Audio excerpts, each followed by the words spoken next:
یہ جزوی بات تو درست ہے کہ بخاری مسلم میں ہے نبی علیہ السلام ناراض ہو گئے جب لوگ جمع ہوئے نے کہا یا رسول اللہ میں جماعت کریں. آپ نے فرمایا مجھے خدشہ ہے تم پہ فرض نہ کر دیجیے. حضرت عمر کا موقف یہ تھا کہ نبی علیہ السلام جب دنیا سے چلے گئے تو اب فرض ہونے کا خدشہ تو ختم ہو گیا. آپ کی پسند تھی. حضرت عمر کی سوچ اپنی جگہ درست تھی. صحیح. شیعہ نے جو اس کا ایک جز پکڑا ہوا ہے وہ بھی اپنی جگہ درست ہے. اس میں یہ غلوف نہ کریں کہ جو جماعت سے کروا رہے ہیں کوئی بدعت کر رہے ہیں. جو کام میرے نبی نے 3 دن میں کیا وہ بدعت نہیں ہے. اگر کوئی 30 دن بھی کرے. کئی اعمال ہیں نبی علیہ السلام نے ایک دفعہ کیے ہیں. صحابہ کرام نے مثلا ابو داؤد میں حدیث ہے کہ ایک صحابی تھے, انہوں نے نبی علیہ السلام کو اس حال میں دیکھا کہ بٹن کھلے ہوئے تھے. انہوں نے پوری زندگی پھر بٹن نہیں لگائے. انہوں نے ایک ادا دیکھی اس کو اڈاپٹ کیا. تو یہ کہنا کہ یہ حضرت عمر نے کوئی بدعت تو تب تھی جب نبی علیہ السلام نے تراویح جماعت سے پڑھائی نہ ہوتی. سیدنا عمر کا تو موقف آلموسٹ شیعہ والا ہی ہے. اچھا علی بھائی, یہ تراویح کے معاملے میں سنی شیعہ اختلافات کیا سیدنا عمر کی وجہ سے؟ ظاہر ہے وہ اختلاف رائے جو ہمارے اہل تشیع کمیونٹی رکھتی ہے, اختلاف کیوں ہے؟ شیعہ حضرات تراویح کے معاملے میں اختلاف کیوں کرتے ہیں؟ سیدنا عمر کی وجہ سے نہیں ہے, سیدنا عمر کے ماننے والوں کی وجہ سے. سیدنا عمر کا تو موقف آلموسٹ شیعہ والا ہی ہے. یہ بڑی حیران کن بات. جی 2010 نمبر حدیث پڑھ لیں آپ صحیح بخاری کے اندر کہ سیدنا عمر سے پہلے نبی علیہ السلام کے مبارک دور میں آپ نے 3 دن تراویح کی جماعت کروائی, اس کے بعد نہیں کروائی. اور بخاری مسلم کے الفاظ قیام اللیل. جی قیام اللیل. ہاں اس زمانے میں قیام اللیل کا ورڈ استعمال ہوتا تھا. تراویح کہتے تھے. تراویح بھی استعمال ہوتا ہے, وطر کی نماز بھی ہے. اس کے بعد نبی علیہ السلام کی وفات جب ہو گئی تو ان اٹینڈڈ رہا یہ معاملہ سیدنا ابوبکر کے دور میں. سیدنا عمر کے بھی شروع کے دور میں ان اٹینڈڈ رہا, لیکن لوگ ٹولیوں کی شکل میں اپنی اپنی جماعت مسجد میں کرواتے تھے. ظاہر ہے سارے تو حافظ نہیں تھے. پھر بخاری کے الفاظ ہیں سیدنا عمر ایک دفعہ مسجد میں آئے تو انہوں نے کہا کہ کیا ہی اچھا ہو اگر میں ایک امام مقرر کر دوں اگر ان کو پڑھنا ہی ہے مسجد میں. پھر انہوں نے تمیم داری اور ابی ابن کعب کی ڈیوٹی لگائی اور الموطا امام مالک میں ہے کہ 11 رکعتوں کا حکم دیا. بخاری میں تو صرف ہے کہ ڈیوٹی لگائی, وہاں رکھتے بھی موجود ہیں. اور پھر اگلے دن جب آئے تو وہ بڑے خوش ہوئے. انہوں نے کہا یہ کتنا اچھا نیا کام ہے جس سے وہ بدعت بھی نکال لیتے.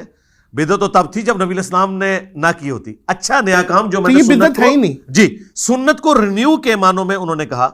اور پھر آپ وہاں سے چلے گئے ایک جملہ بولتے ہوئے. کیا انہوں نے بولا اس سے بہتر مرد کی وہ نماز ہے جو رات میں اکیلے گھر میں وہ پڑھتا ہے آخری وقت میں. جی تو سیدنا عمر نے خود تو مسجد میں تراویح جماعت سے پڑھی نہیں ہے.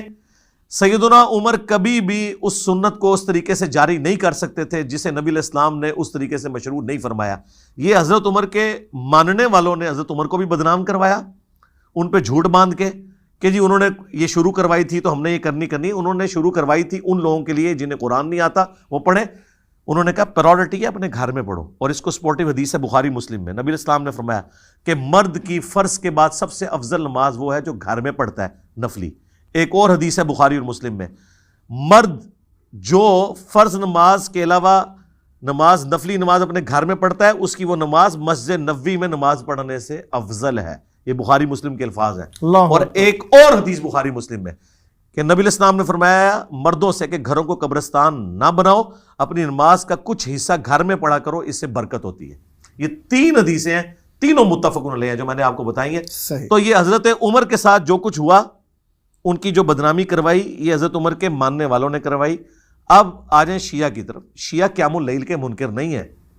وہ کہتے ہیں رات کو قیام ہو, وہ کہتے ہیں یہ آرگنائز طریقے سے جو آپ نے شروع کروا کے اس چیز کو جو نبی علیہ السلام نے اس کو اس طریقے سے پسند نہیں فرمایا تھا. یہ جزوی بات تو درست ہے کہ بخاری مسلم میں ہے نبی علیہ السلام ناراض ہو گئے جب لوگ جمع ہوئے نے کہا یا رسول اللہ میں جماعت کریں. آپ نے فرمایا مجھے خدشہ ہے تم پہ فرض نہ کر دیجیے. حضرت عمر کا موقف یہ تھا کہ نبی علیہ السلام جب دنیا سے چلے گئے تو اب فرض ہونے کا خدشہ تو ختم ہو گیا. آپ کی پسند تھی.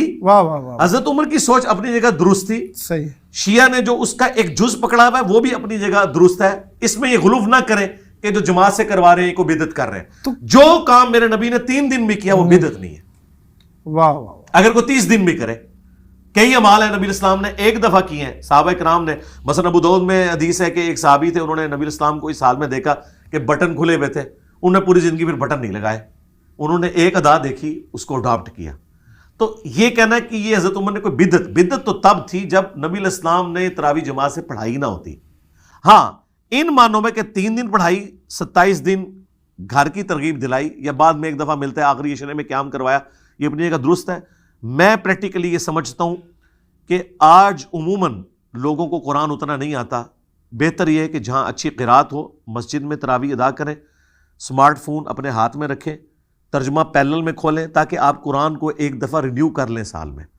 اور یہ ثابت ہے، صحیح بخاری میں ذکوان تابعی کے بارے میں آتا ہے، وہ حضرت عائشہ کے غلام تھے، وہ مصحف ہاتھ میں پکڑ کر اماں عائشہ کو قیام اللیل کروایا کرتے تھے حجرے میں، وہ ان کے پیچھے نماز پڑھتی تھی، ہاتھ میں مصحف پکڑ کے آپ قیام اللیل بھی کروا سکتے۔ اکثر وہ دیکھا بھی گیا ہے کہ کچھ امام سامنے ایک پرومپٹر ٹائپ کی چیز یا جی پڑھ کے، امام بھی اور مقتدی بھی، جی مقتدی، کنسنٹریشن بھی لوز نہیں ہوتی۔ صحیح ہے، اور ترجمے والا کھولیں، میں یہ ریکویسٹ کروں گا ایئر فلائٹ موڈ میں لگائیں، صحیح ہے، یہ نہ ہو کہ پیرلل میں آپ اپنے واٹس ایپ میسج بھی دیکھ رہے ہو، نہیں، وہ کنسنٹریشن لوز ہو جائے گی۔ آپ موبائل ترجمے والا ساتھ کھولیں، ایٹ لیسٹ آپ گو تھرو ہو جائیں گے سال میں ایک دفعہ۔ میں تو قیام اللیل کو اتنا انجوائے کرتا ہوں کہ 1 مہینے کے اندر پورا قرآن آپ کا ریویو ہو جاتا ہے۔ صحیح، ویسے عام حالت میں آپ کتنا روزانہ پڑھ لیں گے؟ 2 رکوع 3 رکوع اگر آپ نے سمجھ کے پڑھنا ہے۔ ویسے تو آپ نے بوڑھی عورتوں کی طرح پڑھنا ہے تو جتنے مرضی پارے پڑھیں، اس کا اینڈ رزلٹ تو کچھ بھی نہیں نکلنا جب تک کہ ہمارے عقائد اس کے مطابق نہیں ہوں گے۔